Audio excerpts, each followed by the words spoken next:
Gentleman from Colonial Heights, Mr. Cox. Mr. Speaker, I rise for a point of personal privilege. Gentleman may proceed. Mr. Speaker, I'd like to talk about a group today that we never seem to quite mention on the floor, and that's just the average taxpayer.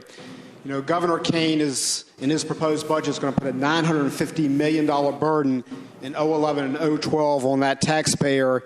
Unless we fix that, that's going to be a $2 billion bill. And let's put that into a little bit of human terms. For Chesterfield, that means $42 million out of my taxpayer's pocket. And let's talk about Fairfax.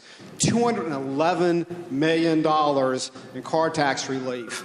That's substantial. Loudoun, $48 million. Virginia Beach, $53 million. Roanoke County, $12 million.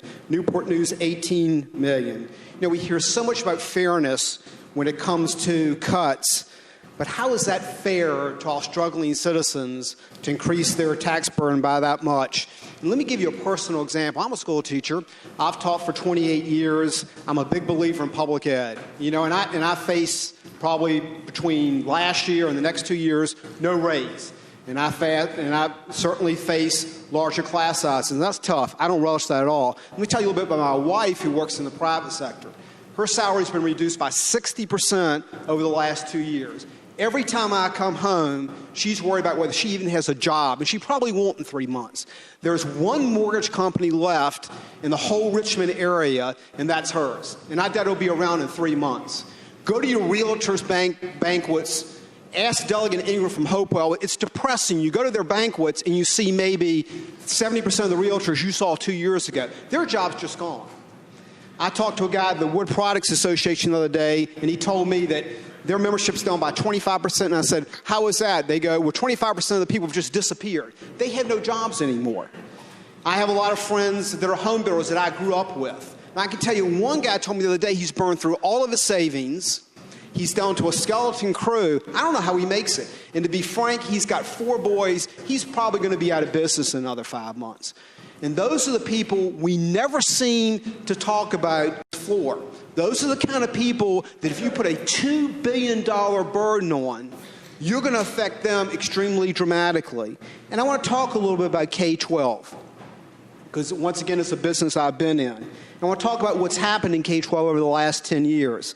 Public ed funding over the last 10 years has gone from $3.7 billion to $5.9 billion. That's a 58.9% increase. And if you take the federal stimulus money, which is about $365 million, that increase gets up to almost 70%. Let's look at student membership. Student membership has increased by about 7.2%. So no matter how you do the math, if you look at inflation and population, we have way outstripped funding for K-12. I saw no one giving me a high five in 2005, 2006, 2007 when I was increasing and we were increasing public ed. As a matter of fact, if we recall, except for last year when the first 3 rounds of budget cuts came, we excluded K-12. And we can't do that anymore. If you look at the Kane budget, he didn't do that. One of the things he did, and I'll tell you, I thought it was very prudent. He put a support cap ratio on of 4 basically instructional personnel, folks in the classroom, to every 1 support personnel. You know, the Education Association, everyone fought that horrible, horrible cut. But it was a very responsible cut because we saw that instructional personnel was growing at about 50% of support cap personnel. That cut alone was around $700 million when you look over the biennium. We've heard so many screaming hellhounds in the paper about draconian cuts to K-12, $753 million, et cetera. But please remember that about $400 million worth of those cuts are going to be made up by VRS savings. And as a matter of fact, and I think that's very prudent the way we're doing that. The chairman had a bill in that basically bends the cost curve for future employees. And basically the way the rates work is a snapshot in time was taken when the stock market was at its lowest. It's grown by about 20% by then. So I think that's a very prudent way to do it. And so the cut actually is going to be much, much less. And I said this on the floor the other day. We have listened to the superintendents. They have told us over and over and over again, hey, we know there are going to be cuts. Would you guys build in flexibility for us? And you're going to see a budget amendment on this floor on Thursday that's going to build in maximum flexibility for our superintendents. We're going to block grant some of the discretionary programs in the lottery fund, pre-K, at risk. Early reading, which I've told everyone I really like. We'll let them make the decision which programs they think in that account should be funded. Let me conclude with this, because I think this is the key point. These are tough, substantial cuts. There's no question about it. We must do them responsibly.